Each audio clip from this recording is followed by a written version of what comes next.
BRS party అధ్యక్షుడు రాజన్ ఆధ్వర్యంలో press meet నిర్వహించడం జరిగింది.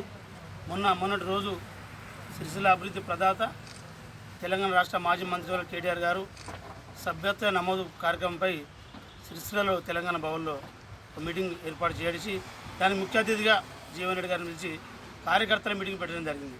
దాన్ని చూసి ఓర్వలేక అక్కడ వచ్చిన కార్యకర్తల జోషును తట్టుకోలేక నిన్నటి రోజు సిరిసిల్లలో అదేవిధంగా తంగనపల్లిలో కాంగ్రెస్ నాయకులు అర్థం లేని మాటలు మాట్లాడడం జరిగింది. గతంలో ఒక 3-4 నెలల కింద ఎట్లయితే మాట్లాడుతున్నారో వాళ్ళు అధికారంలో ఉన్నారా ఎప్పుడు ప్రతిపక్షంలో వాళ్ళకి తెలుస్తలేదు. పక్కన మహేందర్ రెడ్డి అని ఆయనకు చెప్తలేడు, వాళ్ళకు అర్థమవుతలేదు. వీళ్ళు చేయబట్టి ఆ మహేందర్ రెడ్డికి ఏ పదవి రాకుండా పోతుంది. ఇక్కడ కేవలం తంగలపల్లి మండల కాంగ్రెస్ నాయకులు చేయబట్టే వీళ్ళు చేసే అరాచకాలు, వీళ్ళు చేసే బ్లాక్మెయిల్ రాజకీయాలకు మహేందర్ రెడ్డికి ఉన్న విలువ మొత్తం పోయింది. ఏటి దాకా వచ్చిందంటే వాళ్ళ గురించి మహేందర్ రెడ్డికి పదవి రావాలని హైదరాబాద్లో గాంధీ భవన్లో ధర్నా చేసే కార్యక్రమానికి వచ్చింది. కొంచెం మన ఆలోచన సిగ్గు ఉండాలి. ఏం మాట్లాడతారు కాంగ్రెస్ నాయకులు? సెస్ ఎప్పుడు ఏర్పడది? మొట్టమొదటిగా కాంగ్రెస్ ప్రభుత్వం ఉన్నప్పుడే అప్పుడు స్టార్ట్ అయింది. ఇక్కడ సహకార సంఘాలు ఏర్పాటు చేసుకుని రైతులందరికీ సహకారంగా ఉంటాయని చేసిరు. మీరు ఎలక్షన్లో గెలిచే దమ్ము లేక, సెస్సులు గెలిచే దమ్ము లేక, రేపు ఉద్యోగాలు మళ్ళీ సెస్ ఇంకొక సంవత్సరం తర్వాత ఎలక్షన్స్ ఉంటాయి, అలా గెలవరు. మీరు బీఆర్ఎస్లు గెలుస్తారు కాబట్టి దాన్ని పూర్తిగా విలీనం చేయాలని ఆలోచన చేస్తారు. అదేవిధంగా సహకార సంఘాలు కూడా నామినేట్ చేస్తారు. ఎలక్షన్లు పెడితే మళ్ళీ మా పార్టీలో గెలుస్తారు. అదేవిధంగా స్థానిక సంస్థలు ఎంపీడీ జడ్పీటీ ఎలక్షన్ పెట్టే పరిస్థితి లేదు. వెళ్తే మళ్ళీ మేమే గెలుస్తాం. ఎందుకంటే ప్రజలలో మీరు అట్టున్నారు. మీరు ఇచ్చిన హామీలన్నీ ఏ ఒక్కటి నెరవేర్చలేదు. గ్రామాలలో తిరిగే పరిస్థితి లేదు. 5 మంది ఎగ్గొట్టిరు. మీరు స్కూటీలు ఇస్తా అని చెప్పారు, మహిళలకు 20,000 స్కీమ్ పెట్టి ఇస్తా అని చెప్పారు. ఏ ఒక్కటి నిరుద్యోగులకు 2 లక్షల ఉద్యోగాలు ఇస్తారు ఎగ్గొట్టిన దద్దమ్మ ప్రభుత్వం, చేతగాని ప్రభుత్వం ఇది. ఈ ముఖ్యమంత్రి ఏం మాట్లాడతారు? ఎప్పుడైనా రెచ్చగొట్టే విధంగా మాట్లాడతారు. కానీ అతను చేసిన పనులు ఏం లేవు.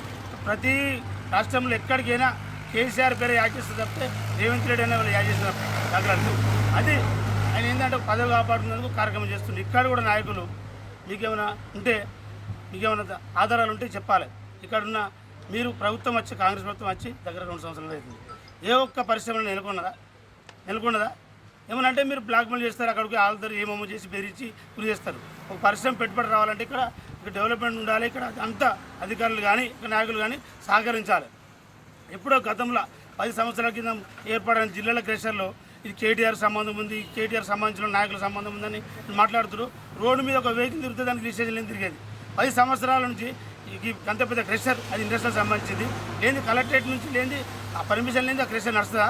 ఏం మాట్లాడుతారు? వాళ్ళ కుటుంబంలో సంబంధించిన సమస్యకు వాళ్ళ అన్న మెప్పు పొందాలని మీరు ఏదో వంకర బుద్ధిగా మాట్లాడితే బయట అంతా నవ్వుకుంటారు. ఆ ప్రెస్ మీట్ చూసి ఏం మాట్లాడతారు? లేవా పర్మిషన్ లేవా? మీరు అధికారులు మీకు ఎందుకు ఇస్తలేరంటే మీరు వాళ్ళు ఏం బ్లాక్మెయిల్ చేశారు, ఏం బెదిరిస్తారు కాబట్టి సరైన సమాచారం మీరు మీ అధికారం నుండి మీకు సరైన సమాచారం ఇస్తలేరంటే మీ స్థాయి ఎక్కడుందో మీరు అర్థం చేసుకోవాలి. దయచేసి చెప్తా ఉన్నా. మీరు ఇంకా మనకు కావాలంటే ఆధారాలు సక్రమంగా తీసుకోండి. అన్నీ ఉన్నాయి, దానికి సంబంధించిన ఆధారాలు ఉంటాయి. లేకుంటే మీదే ప్రభుత్వం ఉందిగా కలెక్టర్ గారికి ప్రజావాణిలో దరఖాస్తు తీరి దానికి సంబంధించిన ఆధారాలు తీసుకొని. కానీ ఇట్లా తప్పుడు ఆరోపణలు చేయొద్దని తప్పుడు మాటలు హెచ్చరిస్తూ ఉన్నా. అదేవిధంగా మీరు స్కామ్లు ఎక్కడ నడుస్తుందో తంగరపిల్ల మేము ఊకుంటున్నాం. అధికార పార్టీ వాళ్ళు ఉన్నారు కాబట్టి ఇందిరమ్మ ఇళ్ళలో ప్రతి దానిలో వసూలు చేస్తున్నారు. మాకు తెలియదా? అప్పుడు మా ప్రభుత్వం ఉన్నప్పుడు ఇసుక అనేది తిరిగి ఇచ్చేయండి. ఇప్పుడు 4-5 వేలు ఇసుక విషయంలో కూడా అక్రమంగా మీరు దోసుకుంటారు. అక్కడ దోసుకుంటారు. పోలీస్ స్టేషన్ బీఆర్ఎస్ పార్టీలు పోతే ఇమీడియట్లీ అక్కడ ఉన్న 2-3 ఎస్ఐలను ఇవాళ ట్రాన్స్ఫర్ చేసాం. ఆయన మేము అధికారం ఉన్నారు కానీ పని చేసుకోవడం వదిలేసాం. అక్కడ కూడా పని చేసాం. మీరు ఏమైనా పోతే మీరు పని చేసుకుంటారు. మీకు వాళ్ళు అధికారం ఇన్న టైంలో మా వెనుకుతారు. ఏమంటే బీఆర్ఎస్ వాళ్ళకి పని చేస్తారని ప్రచారం చేస్తారు. కానీ తప్పుడు ఆరోపణలు మానుకోవాలి. మీకు నిజంగా నైతికంగా ఈ మండలం మీద ప్రేమ ఉంటే కేటీఆర్ కంటే ఎక్కువ అభివృద్ధి చేసి మాట్లాడాలి. మీ స్థాయి ఎవ్వరు కూర్చున్నది ఎవ్వరిది కాదు. కేటీఆర్ మీద మాట్లాడే స్థాయి కాదు. మీ మహేందర్ రెడ్డి కాదు, మీది కాదు. మీరు నిజంగా సిగ్గు ఉంటే ఈ కేటీఆర్ ఎంత అభివృద్ధి చేసిన దానికంటే డబుల్ చేసి మీరు మాట్లాడరు, ఒప్పుకుంటాం. మీ ప్రజాప్రభుత్వం అంటారు. ప్రజాప్రభుత్వం కాదు, దోపిడి ప్రభుత్వం ఇది. దోపిడి ప్రభుత్వం. తంగరపిల్లలు ఏం నడుస్తుందో చూస్తూ ఉండదు. నెక్స్ట్ దమ్ము ఉంటే ఎలక్షన్ జడ్పీటీసీ ఎంపీటీసీ ఎలక్షన్ చూసుకుందాం. మీ ప్రభుత్వం ఏం చేసింది, మా ప్రభుత్వం అని అది చూసుకోవాలి. కానీ ఇలాంటి తప్పుడు మారు పనులు, ఈ బ్లాక్ మెయిల్ రాజకీయాలు బంద్ చేయాలని మరొకసారి హెచ్చరిస్తా ఉన్నాం. ఈ ఆరోపణలకు, మీ వ్యక్తిగతలకు మేము ఎక్కడ కూడా వెనుకంజ వేయం. నీటుగా సమాధానం చెప్తా ఇప్పటికైనా మీ పద్ధతి మార్చుకోరు. మీరు ప్రజలకు ఇచ్చిన హామీలు ఏవైతే ఉన్నాయో ఆ హామీలు నెరవేర్చడానికి మీ రాష్ట్ర ప్రభుత్వానికో, ప్రజాపాలన చెప్పుకున్న ప్రభుత్వానికో చెప్పుకోండి. ఆ ప్రజలకు న్యాయం చేయాలి. ఇలా వడ్లు కొనలేని పరిస్థితి ఉంటుంది. ఉచిత రవాణా ఉల్లి కట్టుకుంటే ఇంకా దొరికే పరిస్థితి ఉంటది.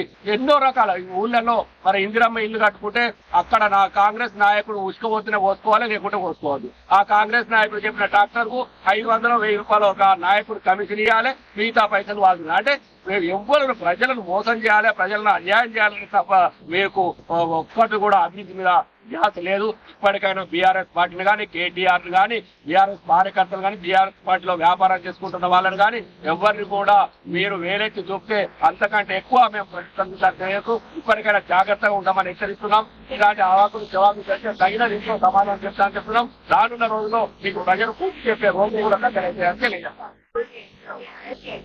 ఈనాటి కార్యక్రమానికి ఇచ్చేసిన మా టీఆర్ఎస్ కుటుంబ సభ్యులకు మరియు పత్రికా విలేకరులందరికీ పేరు పేరున నమస్కారం తెలియజేస్తూ, మరి కాంగ్రెస్ నాయకులు మాటకి కేటీఆర్ గురించి అవాకులు చెవాకులు పేలుతున్నారు. మరి కేటీఆర్ ను విమర్శించే స్థాయి మీకుందా? అసలు మీ స్థాయి ఏంది, మీ లెక్కేంది? ఒక్కసారి ఆత్మ పరిశీలన చేసుకోవాలని సందర్భంగా తెలియజేస్తున్నారు.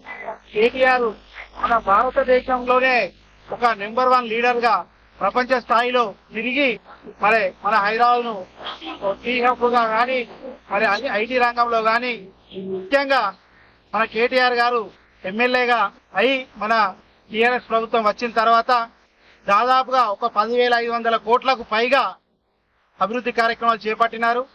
మరి 2014 ముందుకు మన రాజన్న సిరిసిల్ల జిల్లా కానీ, ముఖ్యంగా మన సిరిసిల్ల నియోజకవర్గం కానీ ఎట్లుండే, మరి అంతకు ముందు ఎట్లుండే అని ఒక్కసారి ఆత్మ పరిశీలన చేసుకోవాలి.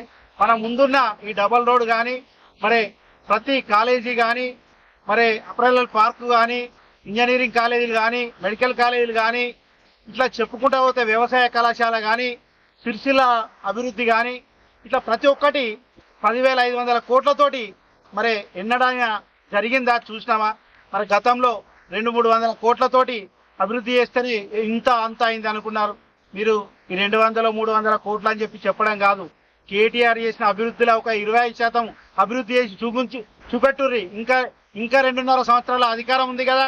ఈ 5 సంవత్సరాల కాలంలో ఒక 25% చేసి అభివృద్ధి చేసి చూపెట్టుర్రి, దమ్ముంటే, ధైర్యం ఉంటే.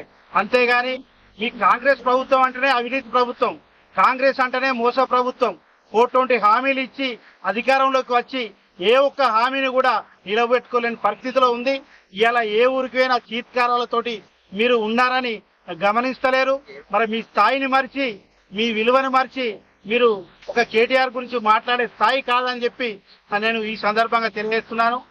మీరు ఎంత అవినీతి చేసినా కానీ ప్రజలు గమనిస్తున్నారు. ప్రజలు రాబోయే కాలంలో ముందు చెప్తారు.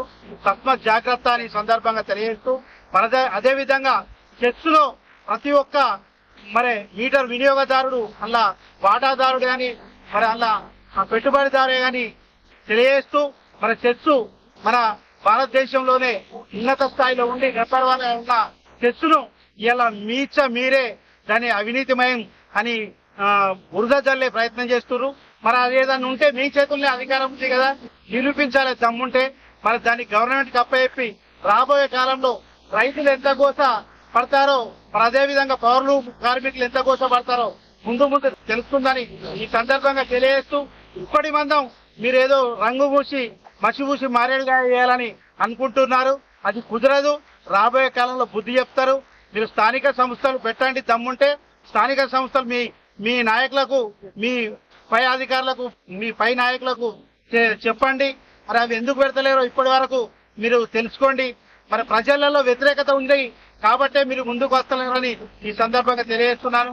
మొన్న రైతు బంధు వేస్తున్నామని ప్రకటించి రైతు బంధు కూడా పూర్తి వేయలేని పరిస్థితి.